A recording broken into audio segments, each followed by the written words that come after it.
दोपहर 3 बजे के भोजपुरी समाचार में अपने के स्वागत बा। नमस्कार, हम प्रतिमा। सबसे पहले प्रमुख समाचार। प्रधानमंत्री केपी शर्मा ओली और विश्व स्वास्थ्य संगठन के प्रतिनिधि बीच भेंटवार्ता। लॉकडाउन की मोडालिटी अभी भी व्यवस्थित बनावे पड़े में WHO प्रतिनिधि के जोड़। मध्य पश्चिमांचल विश्वविद्यालय के मध्यावधि परीक्षा ऑनलाइन माध्यम से शुरू। सभी परीक्षार्थी के निश्चिंत होकर परीक्षा देवेला अपील।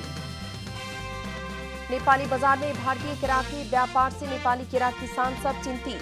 पश्चिम नवलपरासी के केरा बारी में ही सड़ रहल। जापानी प्रधानमंत्री शिंजो आबे द्वारा राजीनामा की तैयारी। देशवासी के नाम में संबोधन करत राजीनामा की घोषणा। अब पूर्वी पहाड़ी जिला इलाम में फुटसल के आकर्षण बढ़ती जा रहल। नव खिलाड़ी सब फुटसल में ही भविष्य खोज रहल।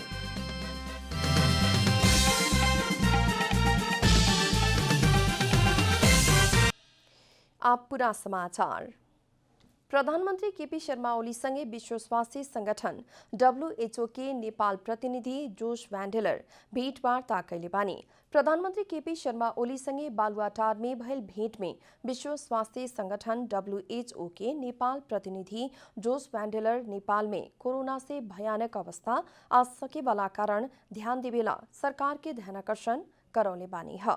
नेपाल में अभी भी कोरोना के संक्रमित बढ़ सके वाला कारण सरकार से ध्यान देवेला वैंडेलर के कहनाम रहे।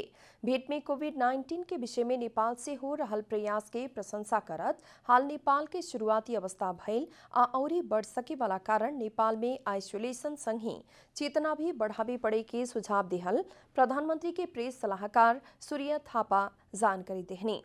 नेपाल में मृत्यु दर अन्य देश के तुलना में कम रहल कारण लागते ही मृत्यु हो जाए कहे वाला मानसिकता त्यागे पड़े के प्रतिनिधि वैंडेलर के कहनाम बाटे। वहां के लॉकडाउन के मोडालिटी अभी भी व्यवस्थित बनावे पड़े में जोर देले रहने। मध्य पश्चिमांचल विश्वविद्यालय से स्नातक तथा स्नातकोत्तर तह में संचालित सेमेस्टर सबके मध्यावधि परीक्षा ऑनलाइन माध्यम से आज से शुरू करे के जानकारी दिहल गेल बा।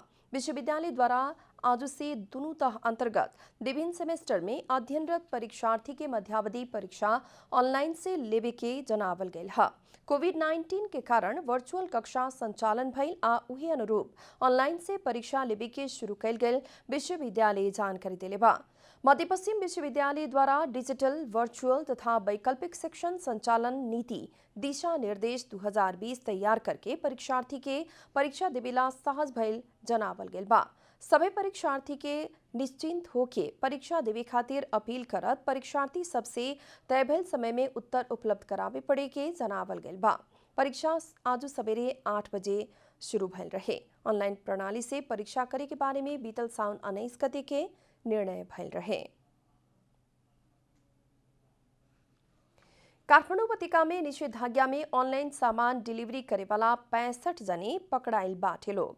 निषेधाज्ञा में सामान लेके बाहर चल रहल अवस्था में प्रहरी द्वारा उलो के पकड़ल गयल है। निषेधाज्ञा के अवधि में बाहर चलफिर कर रहल अवस्था में भेटैला बाद सामान्य नसीहत देके छोड़ल गयल प्रहरी जनौले बा। निषेधाज्ञा के क्रम में ऑनलाइन सामान डिलीवरी अत्यावश्यक सेवा अंतर्गत ना पड़े वाला भइला से ऑनलाइन के कर्मचारी के नियंत्रण में लिहल प्रहरी जानकारी दिले बा। रौथट आ मोरंग में राज्य के नियंत्रण में रहल 2 जने युवा के शंकास्पद मृत्यु के प्रति कांग्रेस के भातृ संस्था नेपाल विद्यार्थी संघ छानबीन के मांग कैले बा। एक विज्ञप्ति जारी करत नेवी संघ द्वारा रौथट के इलाका प्रहरी कार्यालय गरुड़ा के हिरासत में रहल 19 बरिस के युवक विजय महरा आ मोरंग जिला कारागार में रहल 26 बरिस के युवा निराजन यादव के शंकास्पद मृत्यु के बारे में छानबीन के मांग कैल गेल बा। घटना के अनुसंधान करके वास्तविकता बाहर ले आवे खातिर नेवी संघ सरकार समक्ष मांग कैले बा। धनुषा के सबैला नगर पालिका के शंभू सदा के प्रहरी हिरासत में जेठ 27 गते मृत्यु भइल घटना तथा रौथट माधव नारायण नगर पालिका के एक मंदिर के पुजारी रामशाह के हत्या भइल कुछ समय लगते ओइसने प्रकृति के घटना सब दोहरावल दुखद भइल नेवी संघ जनौले बा। कोरोना वायरस कोविड-19 संक्रमण के कारण चितवन में आज 2 जने के मृत्यु भइल बा। भरतपुर महानगरपालिका वार्ड नंबर 10 में रहल चितवन मेडिकल कॉलेज आ पुष्पांजलि अस्पताल में उपचाररत एक महिला आ एक जने पुरुष के कोरोना संक्रमण के कारण मृत्यु भइल है। आज सवेरे 6:50 में मकवानपुर के हिटोड़ा नगरपालिका वार्ड नंबर 19 के 71 वर्ष के महिला के मृत्यु भइल चितवन मेडिकल कॉलेज के निर्देशक डॉक्टर दयाराम लम्साल जानकारी दिले बानी। वो महिला के निमोनिया आ दम के इलाज खातिर भादो 7 गते चितवन मेडिकल कॉलेज में लियावल गैल में कोरोना परीक्षण कैला पर पॉजिटिव देखा पड़ल रहे। मेडिकल कॉलेज के सघन उपचार कक्ष में वेंटिलेटर में रख के इलाज करे के क्रम में महिला के मृत्यु भइल लम्साल के कहना बाटे। वही लेखा भरतपुर के पुष्पांजलि अस्पताल में इलाज करा रहल भरतपुर महानगरपालिका वार्ड नंबर 2 के 51 वर्ष के पुरुष के भी कोरोना के कारण मृत्यु भइल बा। अस्पताल के कोविड-19 फोकल पर्सन डॉक्टर संदीप पांडे के मुताबिक श्वास प्रश्वास में समस्या देखा पड़ल आ इलाज खातिर आयल ओ व्यक्ति में पिछला भादो 8 गते कोरोना के पुष्टि भइल रहे। भोजपुरी समाचार में आप छोट विश्राम।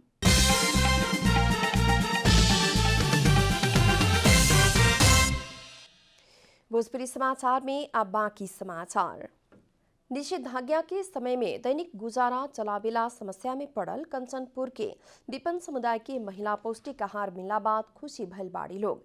माइती नेपाल कंचनपुर द्वारा संचालित 56 दिना महिला खातिर सामुदायिक भंसा तथा पौष्टिक खाना वितरण अंतर्गत पौष्टिक आहार खियावल गइल है। वायरस के कारण निषेधाज्ञा के मार में पड़ल रोजगारी गंवावल कंचनपुर के विभिन्न स्थानीय तह में रहे वाला गरीब तथा विपन्न महिला सबके रोग से भी भूख सता रहल बा। यह बीच माइती नेपाल कंचनपुर द्वारा सामुदायिक भंसा अभियान से 13,000 से बेसी नागरिक के पौष्टिक खाना खियावल गइल बा। महामारी के बेरिया एक टाइम भइला पर भी पौष्टिक आहार मिलला बाद स्थानीय महिला सब खुशी भइल बाड़ी लोग। राम्रो लाग्यो। अलिकति अब खाना मिल्यो। ठिकै माइत नेपालले सहयोग गर्यो होइन। हाम्रो घरको मान्छेलाई पनि सबैलाई सहयोग गर्यो। कोरोनाको लागि त अब यस्तो यहाँ भइएको थियो होइन। घरनिर आयो ठिकै हो। बच्चालाई दुध दियो, खाना दियो, राम्रो गर्यो। मेरो समस्या छ, समस्यालाई हल गरिदियो। राम्रो गर्यो माइती नेपालले। विश्वव्यापी रूप में फैल रहल कोरोना महामारी के रोकथाम करे खातिर नेपाल सरकार द्वारा कल गेल निषेधाज्ञा के कारण दैनिक ज्याला मजदूरी करे वाला गरीब तथा विपन्न परिवार के महिला तथा लइका लइकी सब द्वारा पौष्टिक आहार न मिलल कारण सामुदायिक भंसा अभियान संचालन कल गेल माइती नेपाल जानकारी दिले बा। बन्दाबन्दीको अवस्था सिर्जना हुँदाखेरि जुन दैनिक ज्याला मजदुरी गरेर खाने परिवारहरू गरिब परिवारको मान्छेहरू हुन्छ उहाँहरू चाहिँ दैनिक रूपमा बिहान दिनभरि कमाएर साँझ एक छाक खाने गर्नुहुन्छ। तर अब उहाँहरू बन्दाबन्दी भइसकेपछि त त्यो पुरै बन्द भयो। बन्द भएपछि उहाँहरूले सजिलो र सहज रूपले एक छाक खाना पनि पाउनुभएको अवस्था रहेन। जस्तो अब कोरोना भाइरससँग लड्नका लागि पनि हामीलाई चाहिने जुन शक्ति हुन्छ त्यो शक्ति पनि खानै भएन भने त प्रदान हुने अवस्था पनि भएन। भीमदत्त नगरपालिका के उपप्रमुख सुशीला चंद सिंह देश महामारी संगे लड़त समय स्थानीय तह सब संगे के सहकार्य में माइती नेपाल द्वारा कल गेल कार्य सराहनीय रहल बतौले बानी। हाम्रा समस्याहरूलाई मध्यनजर गरेर हाम्रा आवश्यकताहरूलाई मध्यनजर गरेर एक छाक पौष्टिक आहार सहितको खाना हामीलाई प्राप्त गर्नुहुने किसिमको कञ्चनपुर माइती नेपाल परिवारलाई म हृदयदेखि नै हार्दिक धन्यवाद दिन चाहन्छु। उहाँले एकै छाक भए पनि हाम्रा भोग मेटाउने हाम्रा समस्या मेटाउने ठुलो सहयोग गर्नुभएको छ।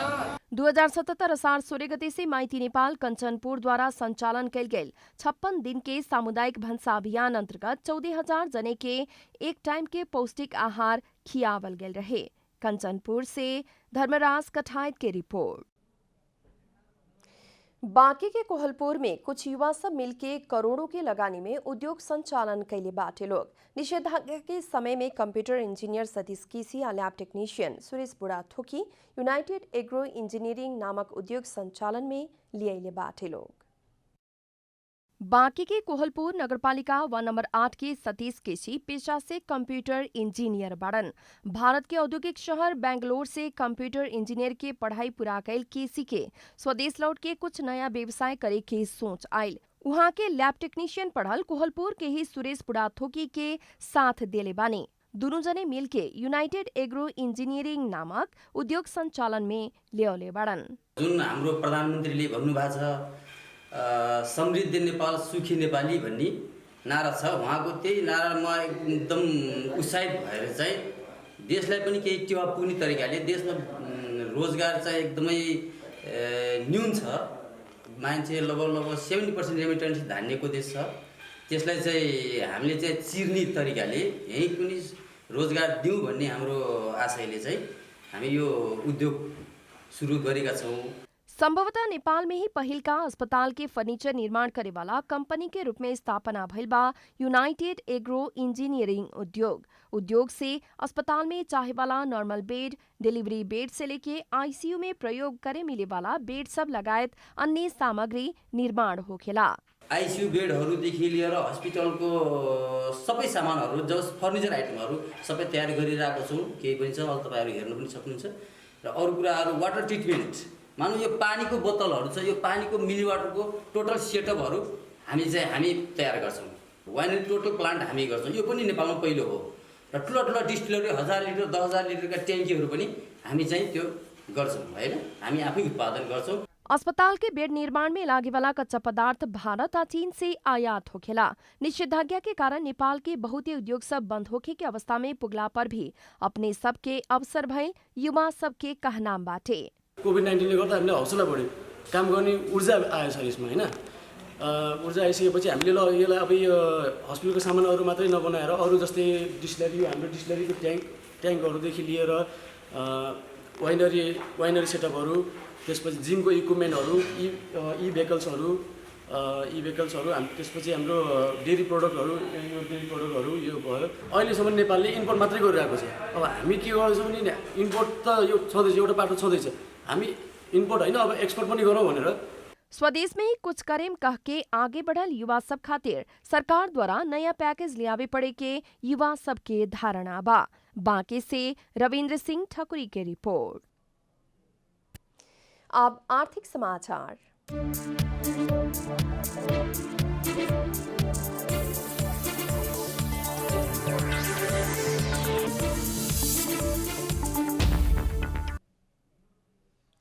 व्यक्तिगत या संस्थागत प्रयोग खातिर निजी विमान दर्ता करके उड़ान करे मिले लगायत के विषय समेट के सरकार द्वारा नया हवाई नीति लियावल गेल बा।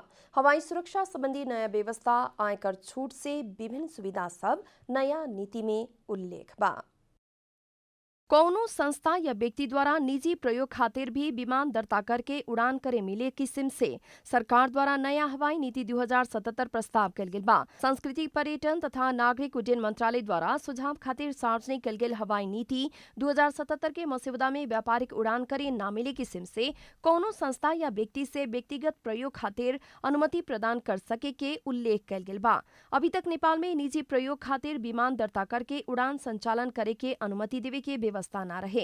ये नीति पारित भइला पर निजी विमान खरीद करके उड़ान कर सके वाला के रास्ता खुली। 14 बरिस पहले 2063 साल में जारी कल गेल विद्यमान नीति से नया नीति में कुछ थप व्यवस्था कल गेल बा। हवाई सुरक्षा के ध्यान में राखत ओ खातिर दक्ष जनशक्ति सहित के अलगे हवाई सुरक्षा दस्ता के प्रस्ताव नया नीति में कल गेल बा। स्वदेशी आ विदेशी लगानी में हवाई उड़ान प्रशिक्षण संस्था फ्लाइंग स्कूल संचालन करे चाहे वाला संस्था के तय कल गेल अवधि तक निःशुल्क विमानस्थल प्रयोग करे मिले के व्यवस्था मिलावे के नीति के मसौदा में बा। नेपाल में दर्ता भइल वायुयान विदेश में बेच बिखन करेला या लीज में देवे सके किस्म से स्वीकृति दे सके के विषय भी नीति में उल्लेख कल गेल बा।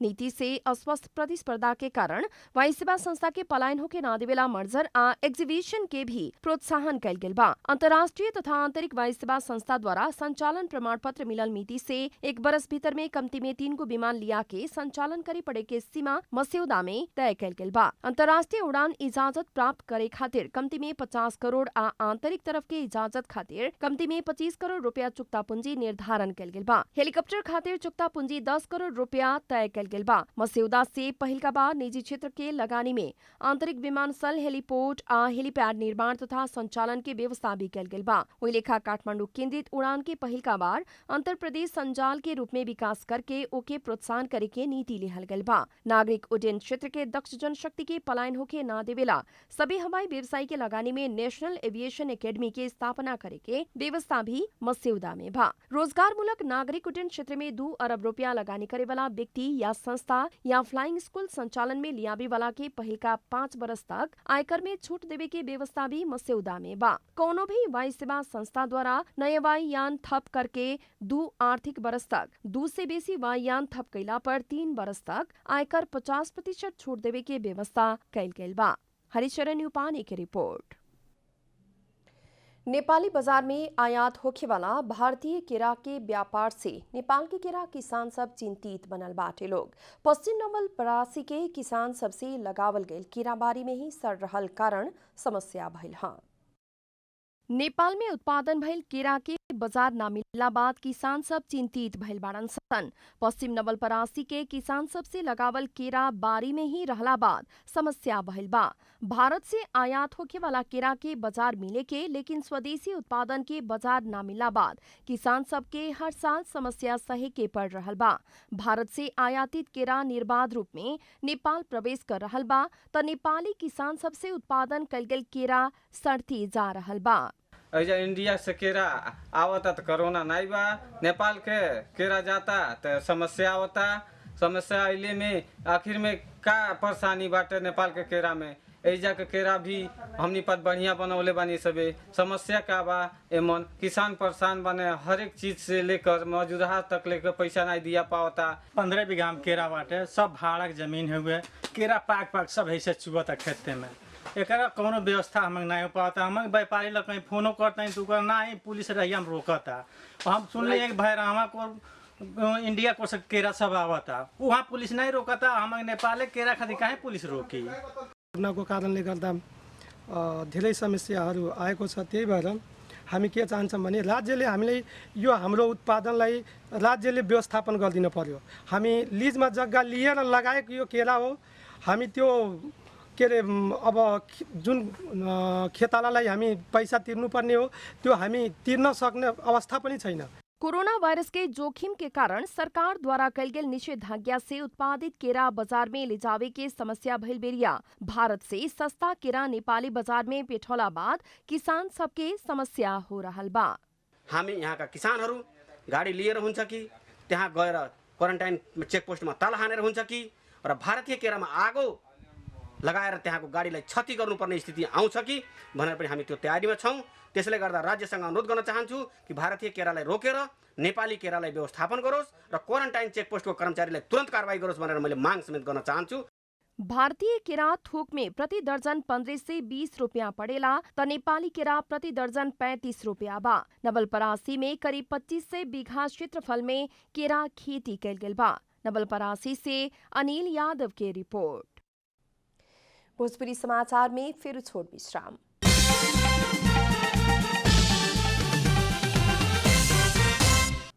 आप खेलकूद समाचार।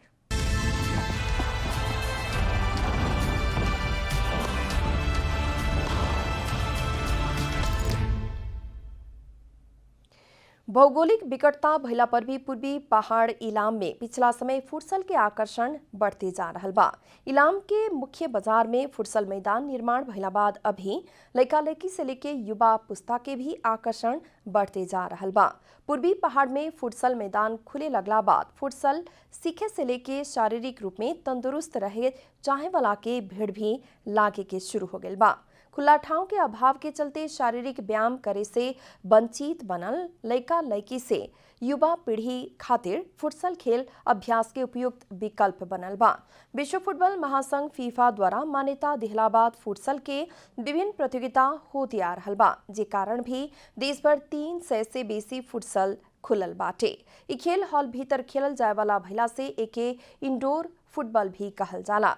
पिछला समय पर्यटकीय नगरी के पहचान बनावल सूर्योदय नगरपालिका के फिक्कल में नया फुटसल मैदान खुलला बाद नव खिलाड़ी सभी आपन करियर फुटसल में ही देखे के शुरू कैले बाटे लोग। अंत में प्रमुख समाचार फिर एक बार। प्रधानमंत्री केपी शर्मा ओली और विश्व स्वास्थ्य संगठन के प्रतिनिधि बीच भेंटवार्ता। लॉकडाउन की मोडालिटी अभी भी व्यवस्थित बनावे पड़े में WHO प्रतिनिधि के जोड़। मध्य पश्चिमांचल विश्वविद्यालय की मध्यावधि परीक्षा ऑनलाइन माध्यम से शुरू। सभी परीक्षार्थी के निश्चिंत होकर परीक्षा देवेला अपील।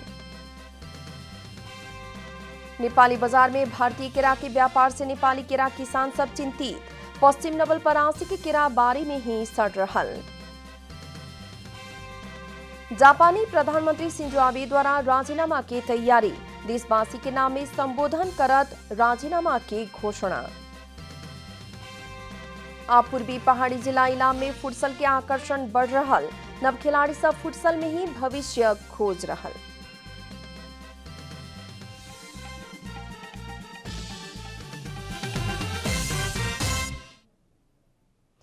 भोजपुरी समाचार अभी खातिर इतना ही। जनता द्वारा जनता खातिर प्रसारित जनता टेलीविजन के कार्यक्रम सब अपने YouTube, ट्विटर, फेसबुक और हमने की वेबसाइट जनतासमाचार.com में भी पढ़ आ देख सकतानी लोग। सूचना में अपने के सहभागिता, समय में समाचार, हमनी के प्रतिबद्धता। नमस्कार।